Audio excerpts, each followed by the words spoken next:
So, this Gamergate video is taking a lot longer to finish than I expected, but holy crap, have you seen Sarkeesian's Twitter feed today? Now, previously I'd actually held Anita with some level of respect for just how well she plays this demure and poor persecuted woman so well. Well, compared to the likes of Spit at the Audience Watson, that is. Hello, YouTube. It's been a while. I've missed you, and I'm guessing that you've missed me too, because I've heard that if a male atheist on YouTube goes too long without calling a woman a cunt, his balls will actually shrivel up and then tuck up inside of him, forming what some call a mangina. But in a bout of what I can only describe as jumping the shark fever. Very much reminiscent of these copycat killers of these, big misogynist school massacres. Or nuking the barn stupidity, that respect has evaporated in an instant. So she starts out. Watched the news today about a school shooting in Seattle, and honestly, I'm sort of shaking with fear and with rage. Then she jumps the shark big time.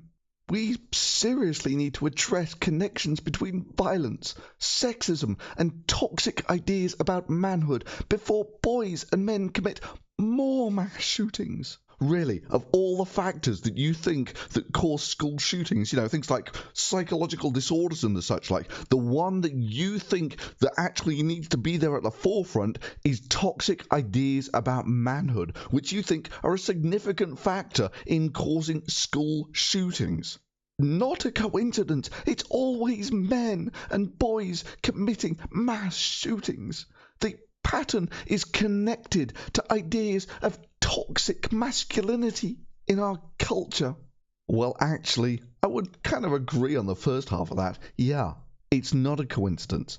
Because men, on average, have a lot more testosterone in their system than women, which is a hormone which actually affects their behavior, making them more prone to, among other things, taking risks. Breaking the law, gambling, fighting, and the such like. And that's a big contributor to why there is such a large difference in the prison populations between men and women. It's also a big factor in why all of the top businessmen are men. Because you're never going to get to the top in business by playing it safe. And this is backed up with papers in top journals like the Proceedings of the National Academy of Science. Where is your research to show that this toxic masculine culture, whatever the hell that is actually a significant cause of school shootings? And then having spat in the faces of all of these people, she's back to being the poor, demure victim again. Our culture is deeply sick when simply asking questions about how toxic forms of masculinity may harm men leads to hours of hate on Twitter. Are you kidding me?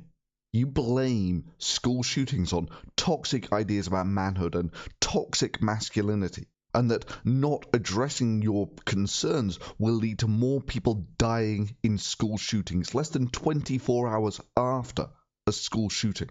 And then you go back to this damsel in distress mode of, I'm just a poor little innocent girl here who's done nothing wrong, and I just can't understand why all of these people say such nasty things about me. They must really hate women.